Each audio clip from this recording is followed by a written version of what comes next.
Hi, ನಾನು ಚಿನ್ನು ಸುಧಾ ಮಾತಾಡ್ತಿರೋದು. ಇದು ಬಂದು ನಂದು ಹಬ್ಬದ ಲಾಗ್ ಆಗಿರುತ್ತೆ. ಸಾರಿ, ಬಟ್ ಏನಕ್ಕೆ ಅಂದರೆ ನನಗೊಂದು ಕಡೆ ಬೇಜಾರು ಕೂಡ ಇತ್ತು, ಒಂದು ಎಕ್ಸಾಮ್ ಕೂಡ ಇತ್ತು, ನನಗೆ ಎಡಿಟ್ ಮಾಡೋಕ್ಕೆ ಕೂಡ ಆಯ್ತಾ ಇರಲಿಲ್ಲ. ಸೊ ಕಂಟಿನ್ಯೂಲ್ ಆಗಿರೋದನ್ನ ದೇವ್ರದ್ದು ವಿಡಿಯೋ ಮಾಡಿದ್ನೆಲ್ಲ ಅಪ್ಲೋಡ್ ಮಾಡಿದೆ. ಬಟ್ ಇದನ್ನು ಎಡಿಟ್ ಮಾಡೋಕ್ಕಾಯ್ತಾ ಇರಲಿಲ್ಲ, ತುಂಬ ಇತ್ತು.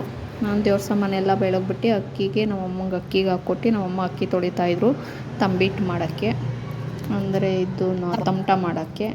ಆಮೇಲೆ ಅಕ್ಕಿನೆಲ್ಲ ಹಾರಾಕ್ಬಿಟ್ಟು ನಾನು ಹೋಗಿ ಹಾಕಿಸ್ಕೊಬಂದೆ. ಆಮೇಲೆ ಅದನ್ನು ಮಿದ್ದು ಬಿಡೋಣ ಬಾ ಅಂತ ನಾನು ಬಸವಣ್ಣಂಗೆ ಆರತಿ ತೊಗೊಂಡೋಗಿ ಬಂದು ಅದನ್ನು ಮಿದ್ಯೋಕ್ಕೆ ನಮ್ಮಮ್ಮ ಕುಂತ್ಕೊಂಡು ನಮ್ಮಮ್ಮ ಎಲ್ಲ ಅದನ್ನು ಚೆನ್ನಾಗಿ ನಾದಿ ಚೆನ್ನಾಗಿ ಅದನ್ನು ಎಲ್ಲ ಇದು ಮಾಡಿಬಿಟ್ಟು ಕೊಡ್ತಾಯಿದ್ರು. ಅದನ್ನು ಶೇಪಾಗಿ ಈ ಥರ ಮಾಡು ಅಂತ ಹೇಳ್ಕೊಟ್ರು. ಆ ಥರ ಮಾಡ್ಕೊಂಡು ಅವ್ರಿಗೊಂಚೂರು ಹೆಲ್ಪ್ ಮಾಡಿಬಿಟ್ಟು ಮಾಡ್ತಾಯಿದ್ದೆ. ನನಗೆ ಏನಕ್ಕೆ ನಾನು ಲಾಗ್ ಮಾಡಲಿಲ್ಲ ಅಂತಂದರೆ ಯಾರೋ ಒಬ್ಬ ಕಾಲ್ ಮಾಡಿಸ್ತಾರೆ ನನಗೆ.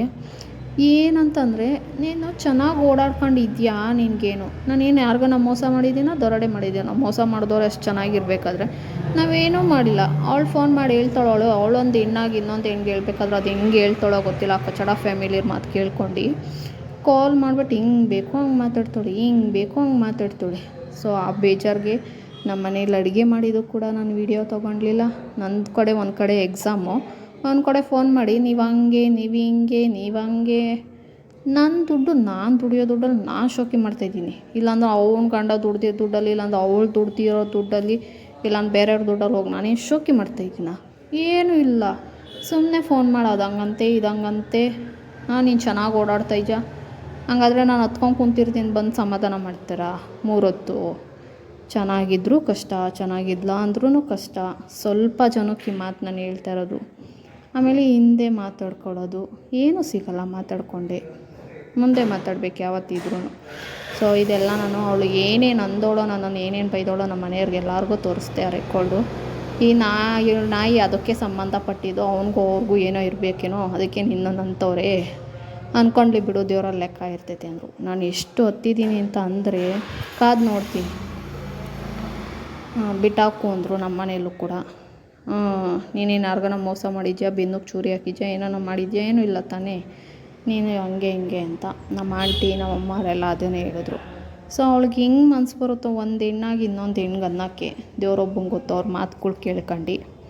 ಸೊ ಆ ಬೇಜಾರಿಗಂತೂ ನಾನೇನು ಲಾಗೇ ಮಾಡಲಿಲ್ಲ, ಮಾಡಲೂಬಾರ್ದು ಅಂದ್ಕೊಂಡೆ. ಅದರಲ್ಲೂ ಸ್ವಲ್ಪ ಕ್ಲಿಪ್ಪಿಂಗು ನಮ್ಮ ಪಪ್ಪನೇ ನಾನೇ ವೀಡಿಯೋ ಮಾಡಿಕೊಡ್ತೀನಿ ಅಂತ ಅಂದರು. ನಮ್ಮ ಪಪ್ಪನೇ ಇದೆಲ್ಲ ನನಗೆ ವೀಡಿಯೋ ಮಾಡಿಕೊಟ್ಟಿದ್ದು. ಆಮೇಲೆ ಆರತಿ ಎಲ್ಲ ಮಾಡಿಬಿಟ್ಟು ನಾನು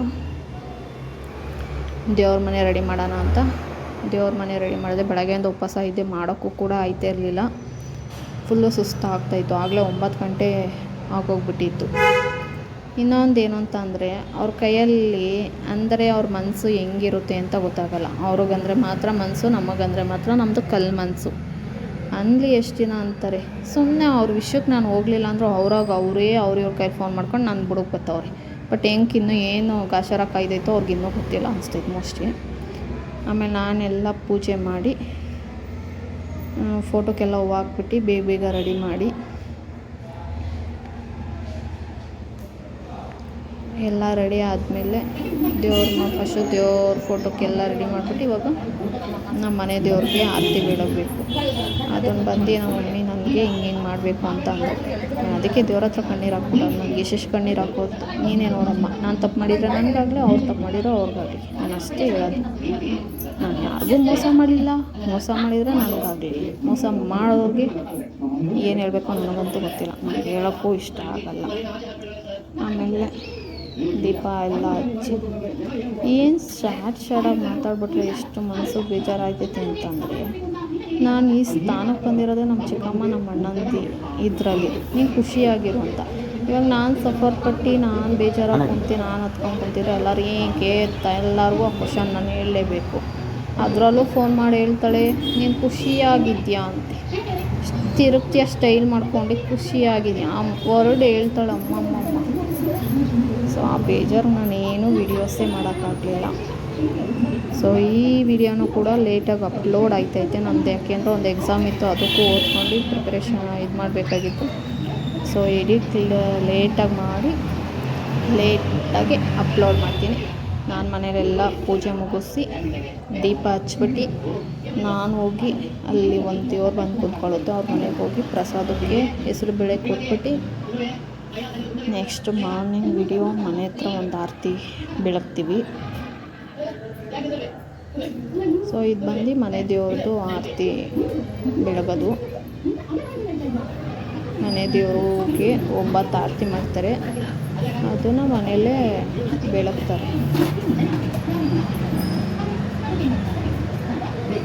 ಅದನ್ನೆಲ್ಲ ನಮ್ಮಮ್ಮ ಸೈಡಲ್ಲಿ ನಿಂತ್ಕೊಂಡು ನನಗೆ ಹೇಳ್ಕೊಡ್ತಾಯಿದ್ರು, ನಾನು ಮಾಡ್ತಾಯಿದ್ದೆ.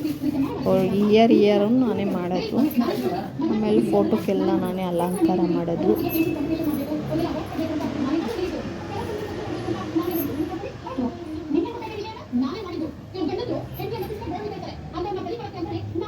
ಆಮೇಲೆ ದೇವ್ರ ಫೋಟೋಕ್ಕೆಲ್ಲ ಬೆಳಗಿ ಆಮೇಲೆ ನಮ್ಮ ಮಮ್ಮಿ ಹೇಳ್ಕೊಡ್ತಾರೆ ಯಾವ್ಯಾವ ಅಂದರೆ ನಾವು ಯಾವ್ಯಾವ ದೇವ್ರು ಮಾಡ್ತೀವಿ.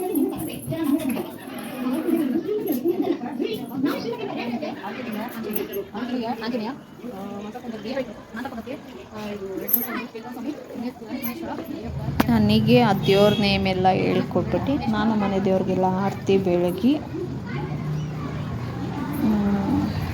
ಅದನ್ನು 3 ಸುತ್ತು ಮನೆ ದೇವ್ರ ಹೆಸರು ಹೇಳ್ಕೊಂಡು ಅದು 3 ಸುತ್ತು ಇದು. ಆಮೇಲೆ ಅದೆಲ್ಲ ಮುಗಿದ ಮೇಲೆ ಮಾರ್ನಿಂಗು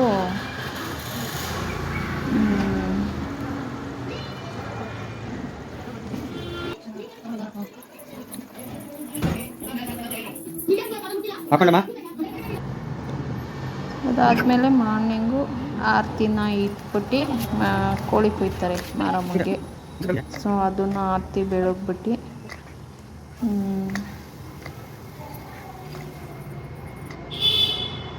ಆಮೇಲೆ ನಾನು ಹೋಗಿದ್ದೆ ಕೊಂಡೋಕ್ಕೆ ಕರ್ಪೂರ ಹಚ್ಚೋಕ್ಕೆ. ಸೊ ಅಲ್ಲೂ ಕೂಡ ನಾನು ಏನು ಇದು ಮಾಡ್ತಾಯಿದ್ದೀನಿ ಅಂತಂದರೆ, ನಾನು ಒಳ್ಳೆತನದಿಂದ ಇದ್ದರೆ ನನಗೆ ನಾನು ಮೋಸೋತೀನಿ, ನಾನು ಏನಾನ ಮಾಡಿದರೆ ನನಗಾಗಲಿ, ಅವ್ರು ಏನಾನ ಇದಾಗಿದ್ರೆ ಅವ್ರಿಗಾಗಲಿ ಅಂತಲೇ ನಾನು ಅಂದ್ಕೊಂಡಿದ್ದು. ಮತ್ತು ನಮ್ಮ ಮನೆಗೆಲ್ಲ ಒಳ್ಳೆಯದಾಗಲಿ ಅಂತ ಅಂದ್ಕೊಂಡು ಇದು ಮಾಡಿದೆ. ಸೊ ನನ್ನ ಕಣ್ಣಲ್ಲಿ ಎಷ್ಟೆಷ್ಟು ಸುಮ್ಮನಿದ್ರೂ ನನ್ನನ್ನು ಚುಚ್ಚಾಡಿ ಮಾತಾಡ್ತಾರೆ. ಬಟ್ ಆ ದೇವ್ರಿಗೆ ಬಿಟ್ಟಿದ್ದು ಕರ್ಮಾಯಿಸಿಟ್ಟವನು ಅಂತಾರೆ. ಅಲ್ಲಿ ಎಷ್ಟು ಅಂತಾರೋ ಅನ್ನೋರಿಗೆಲ್ಲ ನಾವೇನೂ ಮಾಡೋಕ್ಕಾಗಲ್ಲ. ಆಮೇಲೆ ಅಲ್ಲೊಂದು ಕ್ಲಿಪ್ಪಿಂಗ್ ತೊಗೊಂಡು ದೇವ್ರದ್ದು ಮತ್ತು ಕೊಂಡದ್ದು ಒಂದು ಸ್ವಲ್ಪ ಕ್ಲಿಪ್ಪಿಂಗು ಅದೆಷ್ಟಿದೆಯೋ ನನ್ನ ಹತ್ರ ಅಷ್ಟು ನಾನು ಅಪ್ಲೋಡ್ ಮಾಡ್ತಿದ್ದೆ. ಇನ್ನು ಹೋಗಿ ನನ್ನ ಪೇಜ್ನ ಯಾರು ಫಾಲೋ ಮಾಡಿಲ್ಲ ಅಂದರೆ ದಯವಿಟ್ಟು ಫಾಲೋ ಮಾಡಿ. ಇನ್ನು ಹೋಗಿ ನನ್ನ ಯೂಟ್ಯೂಬ್ ಚಾನಲಲ್ಲಿ ಸಬ್ಸ್ಕ್ರೈಬ್ ಆಗಿಲ್ಲ ಅಂದರೆ ದಯವಿಟ್ಟು ಸಬ್ಸ್ಕ್ರೈಬ್ ಆಗಿ, ಲೈಕ್ ಮಾಡಿ, ಕಮೆಂಟ್ ಮಾಡಿ, ಶೇರ್ ಮಾಡಿ. ನಾನೇನಾದರೂ ಮಾಡೋದ್ರಲ್ಲಿ ತಪ್ಪಿದರೆ ಎಡಿಟ್ಸಲ್ಲೇ ಆಗಿರ್ಬೋದು, ಏನರಲ್ಲೇ ಆಗಿರ್ಬೋದು ನನಗೆ ಹೇಳಿ, ನಾನು ಅದನ್ನು ಇದು ಮಾಡ್ತೀನಿ.